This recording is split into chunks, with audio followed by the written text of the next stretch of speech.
আজ আর গল্প নয়, আমার দীঘা ভ্রমণের কিছু অভিজ্ঞতা আপনাদের সঙ্গে শেয়ার করছি।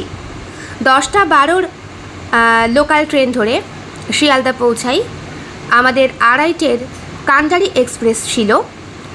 এই যে হাওড়া ব্রিজ, শিয়ালদা নেমে আমরা হাওড়ার উদ্দেশ্যে রওনা হই।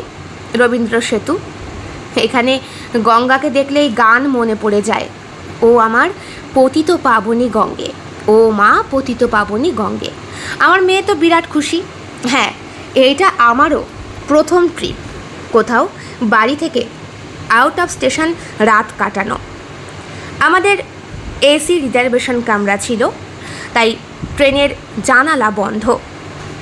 অনেকক্ষণ দাঁড়িয়েছিলাম হাওড়া স্টেশনে, সেখানে খাওয়া দাওয়া করেছি দুপুরের। এরপরে ট্রেনে বসে কিছুটা অভিজ্ঞতা। 5:30টায় নেমেছি দীঘা। হোটেলে ফ্রেশ হয়ে 3 জনে মিলে ছবি তুলেছি। আমার সঙ্গে আমার বাবা মাও গিয়েছিল। এটা রাতের সমুদ্র। আমার মেয়ে তো বিরাট উচ্ছ্বসিত, আনন্দে ভরপুর। তার সাথে সাথে আমিও দেখেছিলাম ভোরের সূর্যোদয়। এমন মহাজাগতিক দৃশ্য না দেখলেই নয়। বেলা বাড়ার সাথে সাথেই দীঘার এত সুন্দর রূপ, সমুদ্র বিলীন আকাশে। এই সেতুর যেন কোনো শেষ নেই, কোথায় মিলে গিয়েছে। এইবার গেছিলাম বোটে করে মোহনাতে। ওহ, সে আর এক অভিজ্ঞতা। মাঝখানে চড়া বালি আর সমুদ্র। এই যে আমার মেয়ে নাচন কদন করছে জলের মধ্যে। এটা উদয়পুর, এখানে আমরা স্নান করেছি। শঙ্করপুরটা আমার সব থেকে বেশি ভালো লেগেছে। ছিমছাম এবং পরিষ্কার পরিচ্ছন্ন।